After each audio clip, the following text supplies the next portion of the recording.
Welcome back into Talking Fitchburg. We are doing one of my favorite segments of the year. Tim knows this because he keeps coming back. I mean, that's most importantly.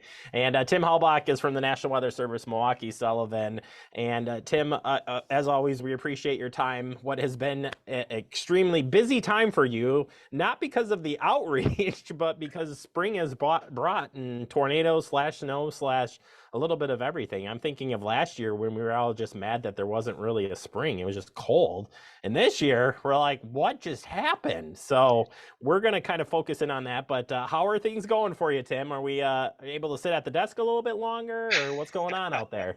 Yeah, it's been a pretty wild ride for the last month or so here. We've had basically every type of weather I think possible within the last 3 weeks. So it keeps us, busy and on your toes. It's hard sometimes for people to believe when you're having record high heat that you can get a foot of snow shortly thereafter. So my friends out in the La Crosse area were sharing pictures of 18 inches of snow and trees breaking and all that stuff. So just glad that kind of stayed a little bit further away from us. But it's April. I almost feel like more so now we have until we get that last like snow in like mid to late April. Like you kind of feel on edge, like something's gonna come at some point. So best just to get it out of the way and let it happen, I guess. But yeah, we've been able to catch our breaths a little bit and focus on what's coming next. Well, I guess the big question here, Tim, we have a lot of talk about global warming. We are definitely very aware out there of changes for all seasons. But are these changes? Are these things that are like one-off deals? I mean, you guys keep statistics for stuff a long time ago, and I always see this time of year. Like, do you remember that blizzard in April? It happened. So is this normal, or was what are we? How do you summarize what we've seen this spring? Well, I mean, so this is stuff that's happened in the past. I mean, we've had severe weather in March before. And, we get these occasional events where things blow up and we have action. We get snow a little bit later on. So the some people might be thinking like, well, the seasons are shifting. Maybe we're not seeing as much snow in October as we used to, but it's just the weather patterns that we get into. And, we might be the last few years where we've had a little bit more active snow patterns or maybe like a shot here or there.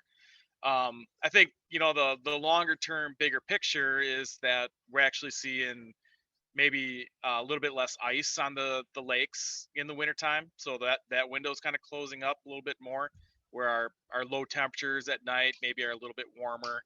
And that's, if anything, more of the trend. Anything else, the frequency of these different events and, when we get them, having severe weather that early in the year, that might be a little bit more of one of those signals for climate change too, where your windows start to get bigger and bigger for the time of years that you get the environment for severe weather. So those are some of the things we look at. But year to year, it kind of just depends on what kind of weather setups you're getting into, and it might actually be a little bit more tied to the more broad patterns with like El Nino, La Nina stuff and coming out of that going into the spring.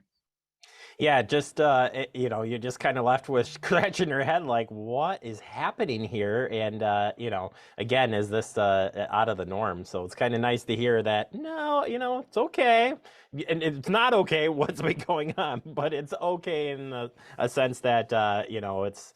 There are a lot of things happening here at play during springtime. And I was saying when we got on here last year, springtime, it was cold and we really didn't have a spring. We were kind of just like spring was obsolete and we jumped into Right. warm temperatures.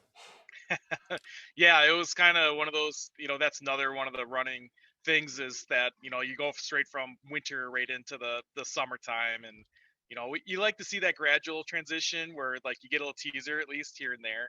And then you jump into summer. But I guess last week kind of gave us a little bit of that taste of what the warmth can be like. So I guess we're I closer took to that than getting the snow all the time. So that's the positive mentality to take.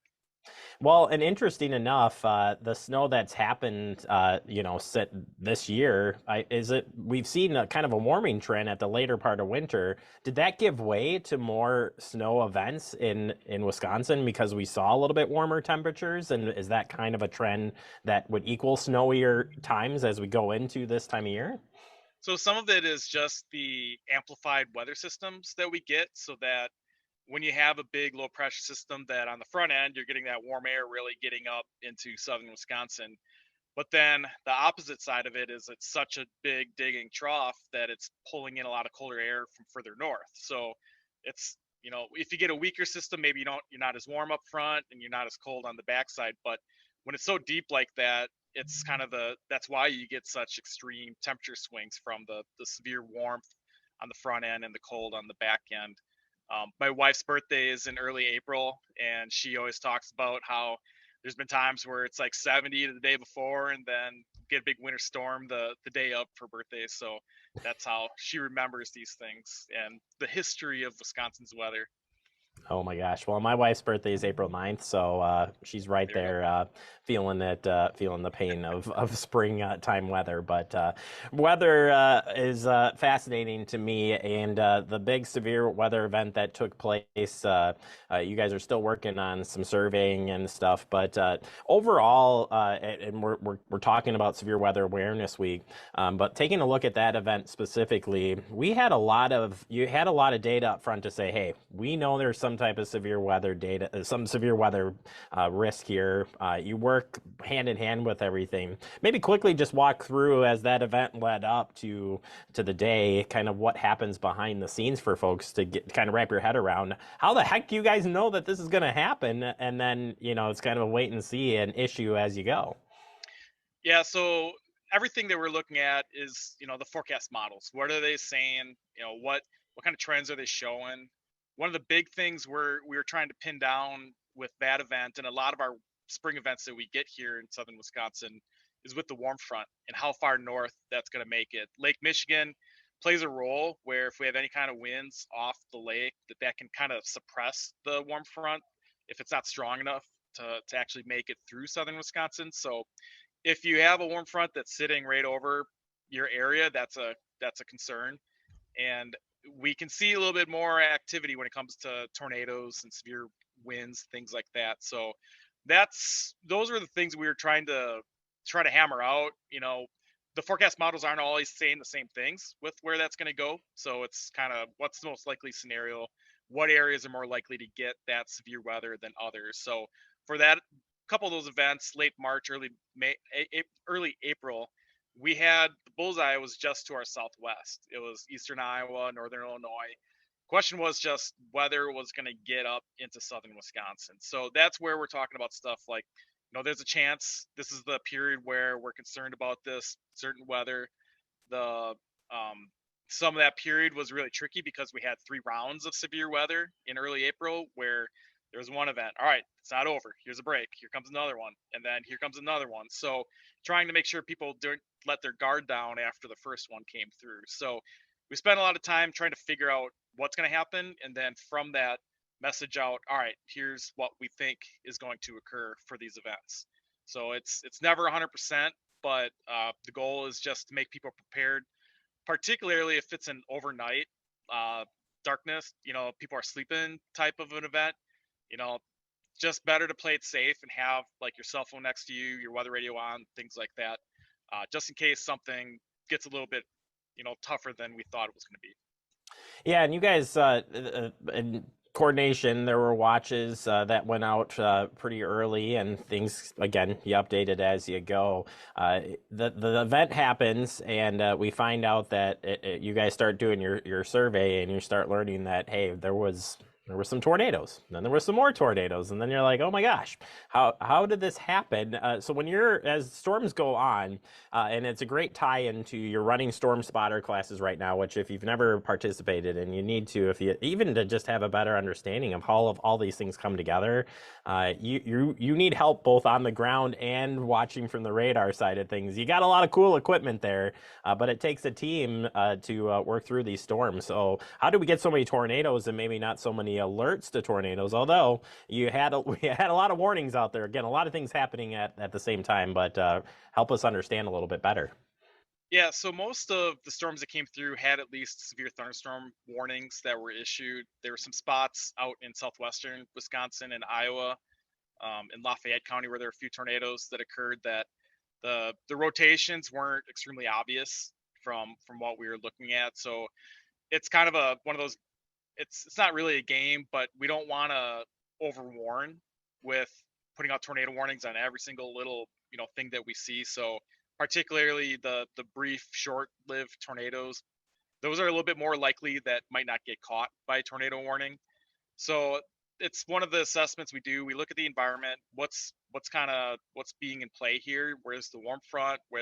What's our what are the conditions, and what kind of storms are we going to get when these come through? So most of the storms on the first event back in March 31st, when they came through, we had tornado warnings when it came into Green and Rock.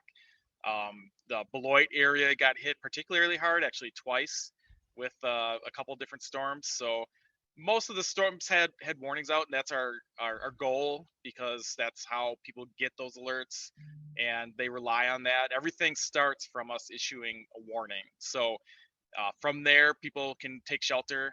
We heard from a lot of farmers and people that we talked to on the surveys that they had been hearing the forecast and they knew that something bad was coming through. So they had adjusted like their milking routines and things like that, just so that they wouldn't be out in harm's way. So that's a lot of the things we ask for when it comes to the forecast for severe weather, and taking those preemptive steps just to play it safe, because there are things that aren't as obvious as some other days. So the goal is to get the warnings out and let people know, hey, this bad weather is there. But these are forecasts, and a lot of times we don't know exactly what is happening on the ground, and that's where, as you mentioned, with storm spotters, having people on the ground tell us what they're seeing can help out. There's some situations in the past week or so where maybe that might not have helped out, just because it was nighttime or the rotations were in the rain. There's some people that said they maybe saw some stuff, but it wasn't very clear. So might not have been a typical situation, but there are a lot of other ways that you can report damage, hail, things like that, so that we know something happened and we can take a look at it if it might have been a tornado. Yeah.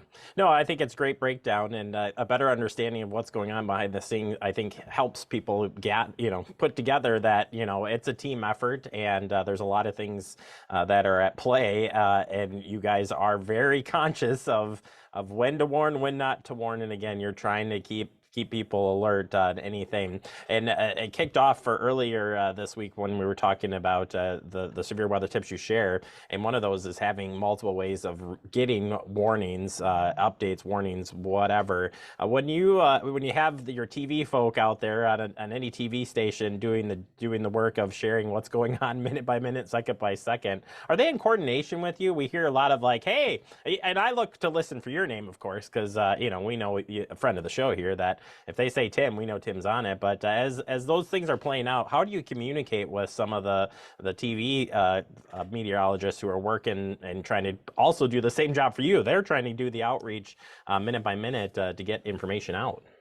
Yeah, the TV meteorologists play a huge role in getting that out, because they have so many viewers. They connect more directly with a lot of people. A lot of people like hear the National Weather Service and they think of like the robot voice from the weather radio and things like that. They might not necessarily put together that like there's actual people that work here. So we really rely on the TV meteorologists to help get the word out about what's going on. So when there is a tornado warning that's issued, the FCC is mandated that the TV meteorologists cut into programming and they talk about what's happening until that warning is gone. So we have chat software that we use to talk with all the local TV meteorologists in the Madison, Milwaukee markets, and emergency management personnel can get in there as well. And we just do kind of a radar play-by-play, and not just myself, but our other staff members here will say, all right, hey, this is the storm we're looking at.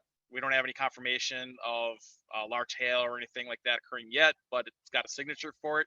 And as soon as we get reports, we can share that back and forth. So every TV meteorologist, when they're cutting into live programming, they've got a computer sitting right in front of them that they can be watching this chat and seeing what we're saying about the storms, and can relay that out to their viewers. So we work very closely with them, and we take a lot of feedback from them as well in terms of, all right, what stuff did we miss here? What kind of things can you use in these situations as well? So a lot of their viewers provide them with storm reports, and then they relay that to us so that we know this stuff is happening too. So it's a really good close relationship that we have with them to help get that information out.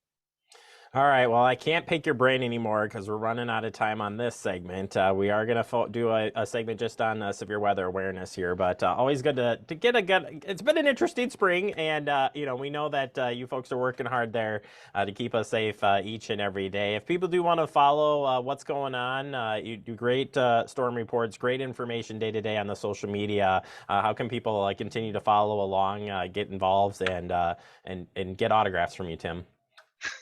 No autographs. That's my Ah, one barrier. Yeah. darn it. So we're on Twitter at NWS Milwaukee, and we are on Facebook as well. Just look for U.S. National Weather Service Milwaukee Sullivan, or it's facebook.com/NWS Milwaukee. Our website, weather.gov/Milwaukee. And fun fact, you can also do weather.gov/Madison, and that will get you to our website that has a ton of information on it. All right, Tim, thank you so much for your time. Appreciate it. Stay safe out there, and thank you for what you're doing. Yep. Thanks, Jeremy.